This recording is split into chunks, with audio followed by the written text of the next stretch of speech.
আমার প্রাণের প্রিয় ভাইয়া,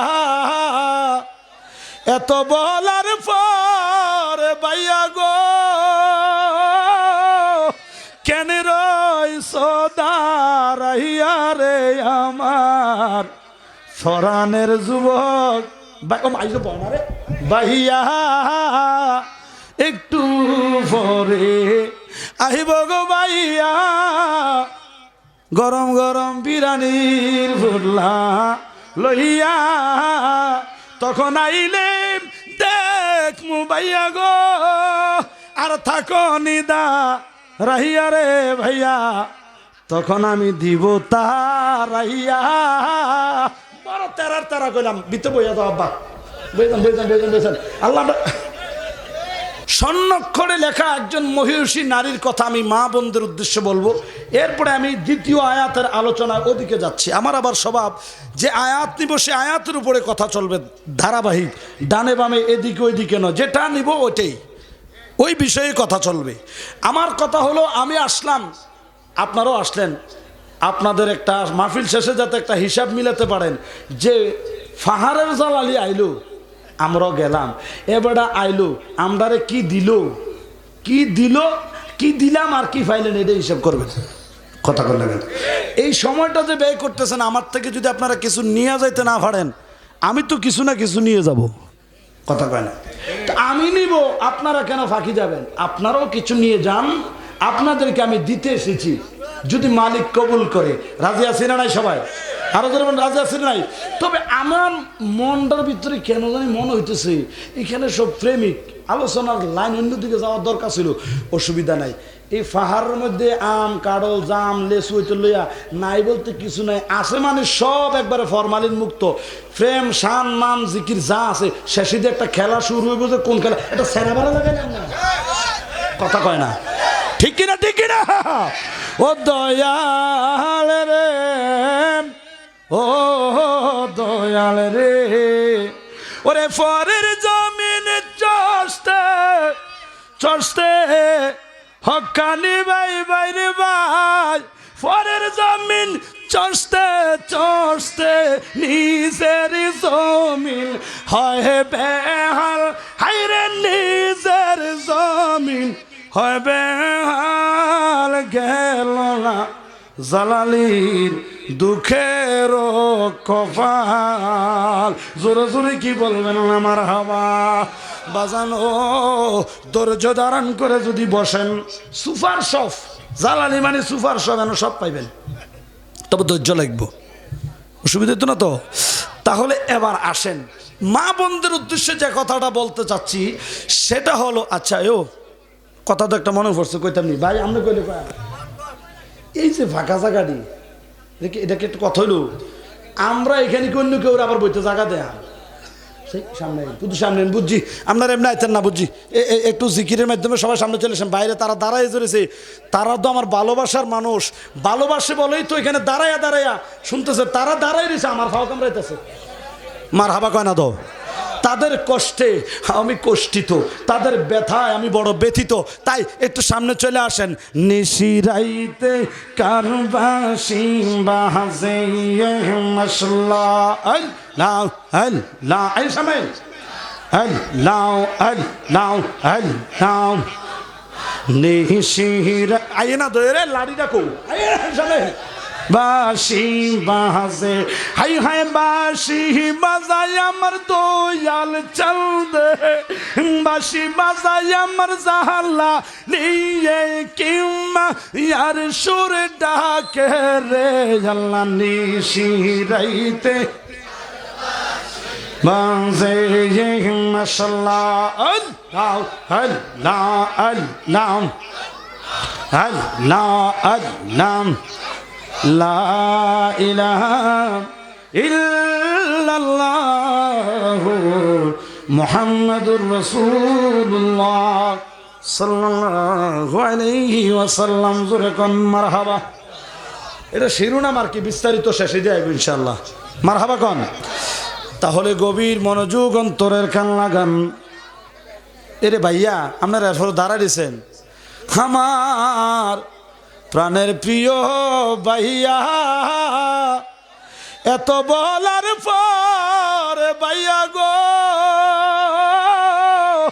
কেন রইছ দাঁড়াইয়া রে আমার ফরানের যুবক ভাইয়া, একটু পরে আহিব গো ভাইয়া, গরম গরম বিরানির ফুল্লা লইয়া, তখন আইলে দেখ মু ভাইয়া গো আর থাকো নিদা রাহিয়া রে ভাইয়া, তখন আমি দিব তারাইয়া।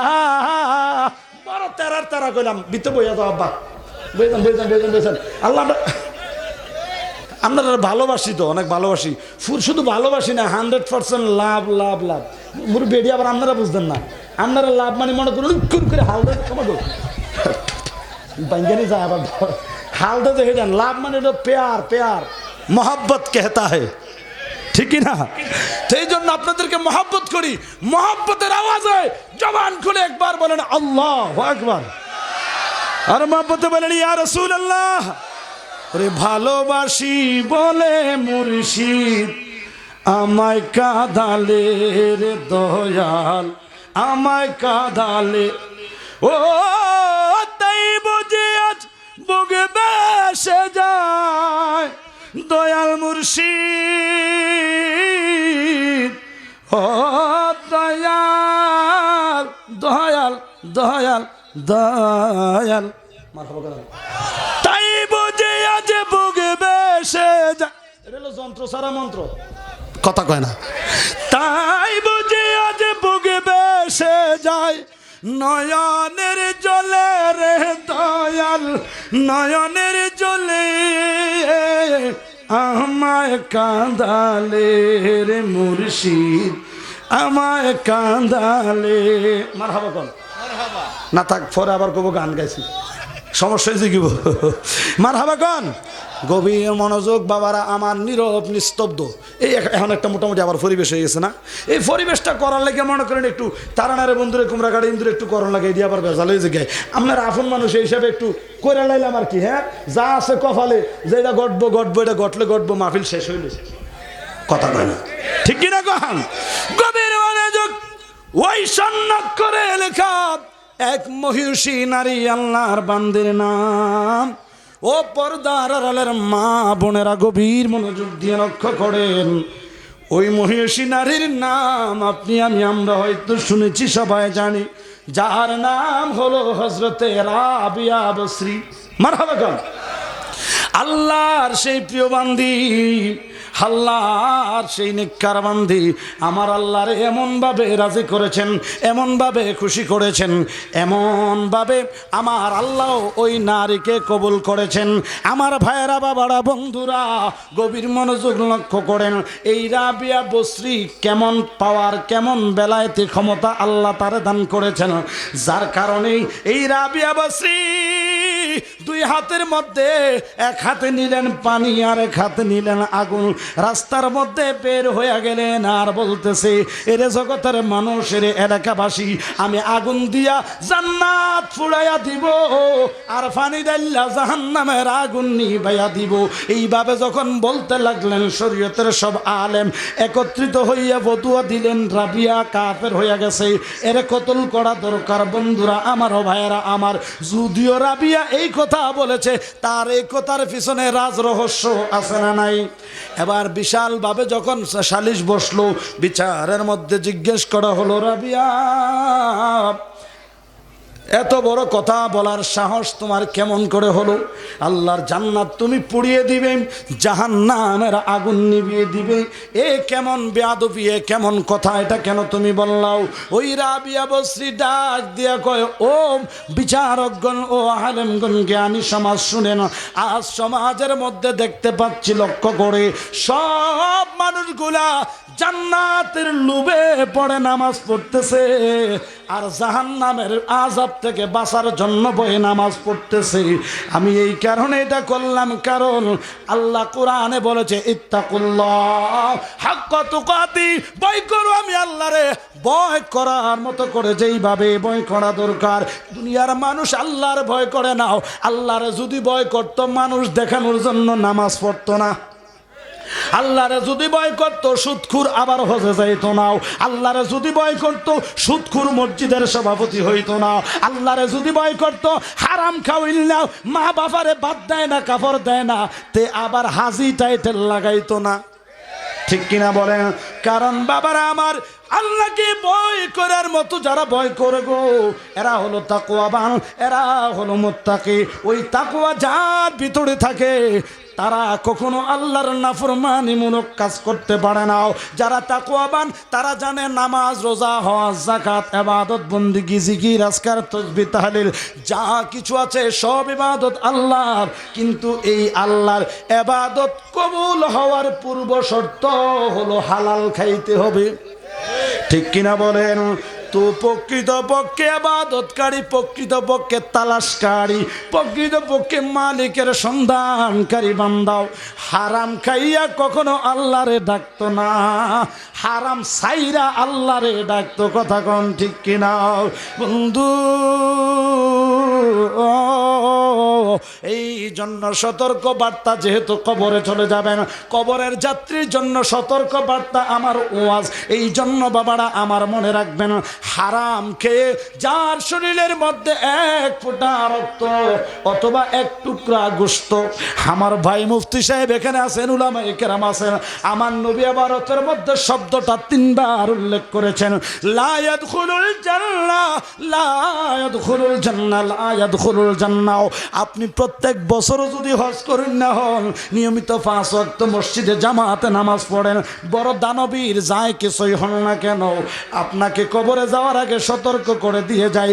আগে যদি জেনে থাকতেন তাইলে তওবা করেন, আর যাই না থাকলে এখন থেকে সিদ্ধান্ত নেন, ও আমার আল্লাহ, আল্লাহ এই জীবনে আমরা আর হারাম খাইব না।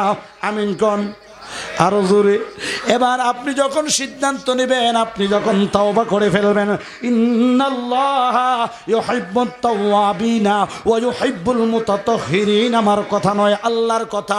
আমার আল্লাহ বলেন, বান্দাও যখন তুমি তোমার ভুলটা বুঝতে পারবা, অতঃপর তুমি যখন অনুতপ্ত হয়ে যাবা তাওবা করার মাধ্যমে, নিজেকে পবিত্র করে নিবা। ও বান্দা, যদি তাওবা করে নিজেকে পবিত্র করে নাও, তাহলে জেনে নাও আমি তোমাকে বড় বেশি ভালোবাসবো। শুধু তাই নয়, আল্লাহ আদরের বান্দাকে, আল্লাহর ভালোবাসার বান্দাকে জাহান্নামের আযাব থেকে বাঁচানোর জন্য আমার আল্লাহ কোরআনুল কারিমে তথ্য দিয়ে দিয়েছেন। 28 সিফারা খুলেন, আমার আল্লাহ বলেন, ইয়া আইয়ুহাল্লাযীনা আমানু তুবু ইলাল্লাহি তাওবাতান নাসুহা।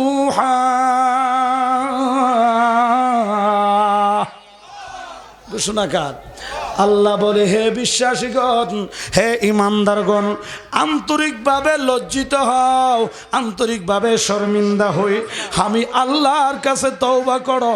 শিখাইয়া দিলেন কে? আরো জোরে বাজান। ও বলতেছিলাম, তাহলে তওবা করা দরকার আছে না নাই? যদি অতীতে ভুল করে থাকেন, ক্ষমা চাইবেন, ক্ষমা করে দিবেন কে? তওবা মানে হলো এই ব্যাপারে এই ভুলটা আর কখনো করব না বলে সিদ্ধান্ত নেবেন, আর তওবা করবেন, আবার করবেন, তাহলে এটা হলো আল্লাহর সাথে গাদ্দারি করা। তওবা মানে হলো আপনি ফাইনালভাবে ডিসিশন নিলেন, যেই কর্মের জন্য আপনি তওবা করবেন, এই কর্মটা অদূর ভবিষ্যতে জেনে শুনে আর কখনো করব না। আমরা চাইলে পৃথিবীর সব শক্তি যেখানে হার মানে, ইচ্ছা শক্তি ওখানে মাত্র শুরু। আপনি আমি চাইলে, ও যুবক ভাই, আল্লাহর পথে আসি, আল্লাহর কাছে এসে তওবা করে আল্লাহর প্রিয় বান্দা, আল্লাহওয়ালা, আল্লাহর ওলি হতে পারি। ঠিক কিনা? ঠিক কিনা বলেন? আল্লাহ কবুল করুক বলি আমিন। তাহলে মা বোনদের জন্য সামনে একটু আগে তো আহা মা মা বোনেরা যারা দাঁড়িয়ে আছেন প্যান্ডেলের সামনে হয়তোবা জায়গা আছে, আপনারা একটু একে অপরকে সহায়তা করে আপনারা শৃঙ্খলাবদ্ধ হয়ে কি বলে জায়গা করে নেন, একজন আরেকজনকে জায়গা করে দেন। আসলে ফাহারা জ্বালালে আইসে হুই না আমার মারা খালারা শাশিরা জেডিরা ফারুলের মায়, কুলসুমের মায়, সাফিয়ার মায়, মাফিয়ার মায়, কেউ আজ বাইত নাই কেন? আচ্ছা জেডি আইনগো আপনারা সবাই পেন জেডা তো আছে কই জানি একটা জেডা তো বার করানোর দরকার তো জেডা কইও একটা মুরব্বী আও জেডা জেডি তো লেডা লাগাই বইছে। যাক মা বোনেরা সবাই আপনারা একটু সামনে আগায় বসেন। আল্লাহ এই এলাকার আমার মা বোনদেরকে রাবিয়া বসরির মতো আশেকা প্রেমিকা বানায় দেখছো রেখো না আমিন, আবেদা সালেহা তৈয়বা তাহেরা বানাক আমিন বলেন। আল্লাহ এই এলাকার মা বোনদেরকে তোমার প্রিয় বান্ধবী হিসেবে তুমি কবুল করে নাও। তো আব্বার আমার বলতেছিলাম এই রাবিয়া বসরি তিনি কি তথ্য দিলেন যে মানুষ জান্নাতের লোভে পড়ে নামাজ পড়ে। বলেন আমরা নামাজ পড়বো কি জান্নাতের লোভে নাকি আল্লাহ পাওয়ার জন্য? সালাত এমন একটি ইবাদত যেই ইবাদতের মাধ্যমে বান্দা এবং মাওলার সাথে সম্পর্ক স্থাপন হয়।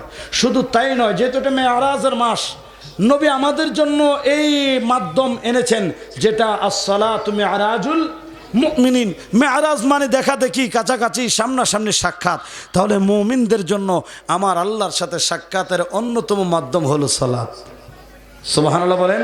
তাহলে এই সালাতকে যারা হেফাজত করবে, পবিত্র কুরআনুল কারীমের 18 সিফারা একেবারে প্রথম পৃষ্ঠা, সূরার নাম সূরাতুল মুমিন।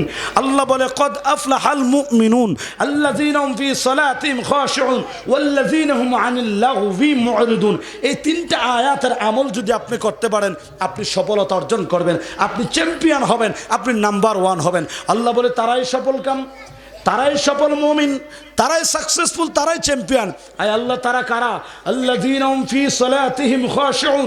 আল্লাহ বলে যারা নমনীয়তার সাথে, আদবের সাথে, ভদ্রতার সাথে আমি মাওলাকে স্মরণের জন্য সালাতের মধ্যে দাঁড়িয়ে যায়, এরা সফলকাম। ওয়াল্লাযীনা হুম আনিল লাগবি মুরিদুন। ফাহিশা কথার বলা থেকে, অহেতুক আজেবাজে কথাবার্তা চায়ের দোকানে এখানে ওখানে আমরা বলি না, এই আজেবাজে কথা বলা থেকে নিজের এই জবানকে যে হেফাজত করবে, আল্লাহ বলে এরাই হলো সফল কাম। তাহলে আমরা চাইলে কিন্তু সফল হওয়ার জন্য এই দুইটা কাজ করতে পারি। যেই কথা বলার দরকার নাই, মুমিনের প্রধান 3টা স্বভাব ইমানদারের: কম কথা, কম খাওয়া, কম ঘুম। মারহাবা বল। এটা সুফি সাধক যারা তাদের সিলসিলা মোতাবেক এটা তাদের শিক্ষা। আপনি ওভার যদি খাবার খান, শরীর অলস হয়ে যাবে, কাজও করতে পারবেন না, ইবাদতের মধ্যে আপনার অলসতা আসবে। এই জন্য খাবার খেতে হবে পরিমাণের চেয়ে। আপনি একবার নাধানের মতো গলা পর্যন্ত খাইলে হইতো না। কথা বুঝতে পারছেন? এরপরে কথা বলতে হবে কম, কথা বলতে হবে কম। আল্লাহ বলেছে ফালইয়াদহাকু কলিলাহু ওয়ালিয়াবকু কাসীরা, যে তোমরা কম কম হাসো, বেশি বেশি কাঁদো। বেশি বেশি কাঁদবেন। যেই ব্যক্তি বেশি বেশি কাঁদবে, যেই ব্যক্তি অনুতপ্ত হয়ে চোখের পানি ফেলবে, এই চোখের পানির পাওয়ার সম্পর্কে জানলে অবাক হয়ে যাবেন। আল্লাহ বেঈমান, বেআমলি, নাফরমান ব্যক্তিদেরকে শাস্তি দেওয়ার জন্য যে জাহান্নাম বানিয়ে রেখেছেন, কিতাব সাক্ষী দেয় গোটা পৃথিবীটাকে যদি ওই জাহান্নামের গর্তের মধ্যে নিক্ষেপ করা হয়, একটা সরিষার দানার মতো ওটা খুঁজে বের করতে কষ্ট হবে।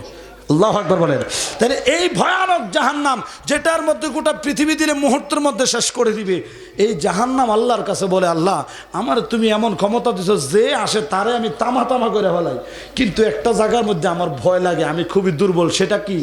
সেটা জাহান্নাম বলে, আল্লাহ তোমার কোনো বান্দা যখন অনুতপ্ত হয়ে, লজ্জিত হয়ে, শর্মিন্দা হয়ে, তওবা করে, যখন কেঁদে ফেলে, চোখের এক ফোঁটা পানি যখন পড়ে, আল্লাহ ওই এক ফোঁটা চোখের পানি আমি জাহান্নামের মধ্যে পড়লে আমি বরফের মতো ঠান্ডা হয়ে যাই, আমি একবারে শেষ হয়ে যাই, আমার একবারে সব পাওয়ার লেজ হয়ে যায়। তাহলে জোরে কি বলা যাবে মারহাবা? আল্লাহর ভয়ে যেই হৃদয় কাঁদে, সেই হৃদয় কখনো গুনাহের কাজে লিপ্ত হতে পারে না। যেই কলব আল্লাহর স্মরণে থাকে, যেই হৃদয় সবসময় মাওলার স্মরণে কাঁদে, যেই চোখ দিয়ে সদা সর্বদা মাওলার প্রেমে অশ্রু ঝরে, ওই চোখ দিয়ে কখনো জেনা হতে পারে? যেই জবান মাওলার স্মরণে ব্যস্ত থাকে ওই জবান দিয়ে কখনো ফাহেসা কথা বের হতে পারে।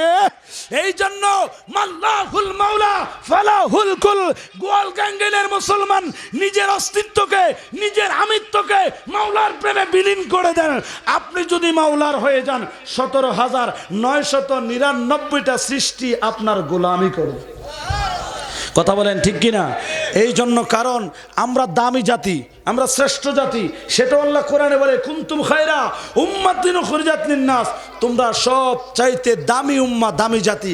কিন্তু আমাদের খাসালতের দোষে, চরিত্রের দোষে, অভ্যাসের কারণে, বৈশিষ্ট্যের কারণে, খাসিয়তের কারণে আমরা নিকৃষ্ট জাতিতে পরিণত হয়েছি। তাই তো আল্লাহ রাগ করে কোরআনে আরেক জায়গায় গোস্বা করে বলে বালহুম আদল, তোমরা সাইরফাইয়া জানোয়ার, শিয়াল, কুকুর, কুত্তার চাইতো তোমরা নিকৃষ্ট।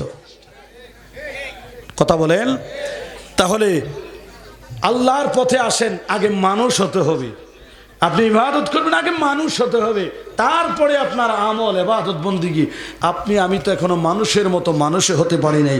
যদি আমি মানুষের মতো মানুষ হতাম, সমাজে হাঙ্গামা, দাঙ্গামা, হিংসা, হিংসি, রাহাজানি, খুনাখুনি, ঝগড়া, ফাসাদ, এটা কখনোই। মানুষ তাকে বলে যার মধ্যে মানবতা আছে, যার মধ্যে সমঝোতা আছে, যার মধ্যে ঐক্য আছে, ভদ্রতা আছে, নম্রতা আছে, একতা আছে, সেই তো মানুষ। এই জন্য সত্য বল, সুপথে চল। সত্য সুপথ না চিনিলে পাবি না মানুষের দর্শন। আপনি মানুষের মনে কষ্ট দিয়ে, মানুষকে আঘাত করে, মানুষের সম্পদ মেরে, মানুষের টাকা মেরে দিয়ে, মানুষের সাথে ফাহেসা ভাষায় ঝগড়া করে, আপনি মানুষের সাথে হারাম লেনদেন করে, আপনি কখনো মুরাকাবা বলেন, মুশাহেদা বলেন, খানা খাবার ইমামতি করেও কখনো আল্লাহ পাবেন না, জান্নাত পাবেন না। মিশকাতুল মাসাহাবির মধ্যে এসেছে স্পষ্ট, মান লা ইয়ারহামুল্লাহ ওয়া মান লা ইয়ারহামুন নাস, সে আমার আল্লাহর দয়া পাবে না, আমার আল্লাহর ভালোবাসা পাবে না, আমার আল্লাহ তাকে অনুপ্রেরণা করবে না, আমার আল্লাহ তাকে অনুগ্রহ করবে না, দয়া করবে না, যে অপর মানুষকে দয়া করে না। আপনি আল্লাহর দয়া পেতে চান, মানুষের প্রতি উজাড় মনের অধিকারী হয়ে যান। কিন্তু আমাদের সমাজে না, সমাজ বাদ দিলাম, বাপে আর ফুতে ঝগড়া করে মামলা। সত্য না মিথ্যা? হুজুরে কয় না, আছে না নাই? তো এই হিংসাত্মক মনোভাব আপনার ভিতরে যতদিন থাকবে আপনি মানুষ প্রকৃত হতে পারবেন। এই জন্য রাসূল পাকের জীবনে আদর্শ আপনার আমার প্রতিটা ক্ষেত্রে দরকার, ঠিক কিনা বলেন? যাই হোক, আল্লাহ কবুল করুক, জোরে বলে আমিন। আব্বারা আমার বলতেছিলাম, এই জন্য আল্লাহকে প্রকৃত পক্ষে যারা পেতে চায়, আমার আল্লাহরে রাজি এবং খুশি প্রকৃত পক্ষে যারা করতে চায়, নামাজ আদায় করব তো করব, ওই নামাজ এমনভাবে পড়বো আমার নবী শিখাইলেন। আমার নবী কয় উম্মত, এমনভাবে নামাজের মধ্যে দাঁড়াও যে যেন তুমি নামাজের মধ্যে আল্লাহকে দেখে দেখে নামাজ আদায় করতেছ, আল্লাহকে দেখে দেখে সিজদা আদায় করতেছ। সুবহানাল্লাহ। আর যদি তুমি আল্লাহকে দেখতে না পাও, तू यहाँ भी है और तू वहाँ भी है, तू कहाँ नहीं तू किधर नहीं, लेकिन तू सामने है मगर तुझे देखो ऐसा मेरा नजर नहीं। मालिक তুমি এখানেও আছো, ওখানেও আছো, ডানেও আছো, বামেও আছো, সামনেও আছো, পেছনেও আছো। আল্লাহ, এমন কোনো জায়গা নাই যেই জায়গার মধ্যে তুমি নাই। মাবুদ, আমার ভাগ্য খারাপ, আমার আমল খারাপ, আমার তকদির খারাপ, কর্মদোষে তোমারে আমি দেখি না, তোমারে দেখার সেই চোখ আমি অর্জন করতে পারি নাই। আমার নবী কয় উম্মত রে, আল্লাহরে যদিও না দেখো, অন্তত পক্ষে এই চিন্তা মনে নিয়ে নামাজে দাঁড়াও, তুমি না দেখলে কি হয়েছে, তোমার মালিক তোমাকে দেখতেছে। আরো জোরে লা সলাতা ইল্লা বিহুজুরিল কলব।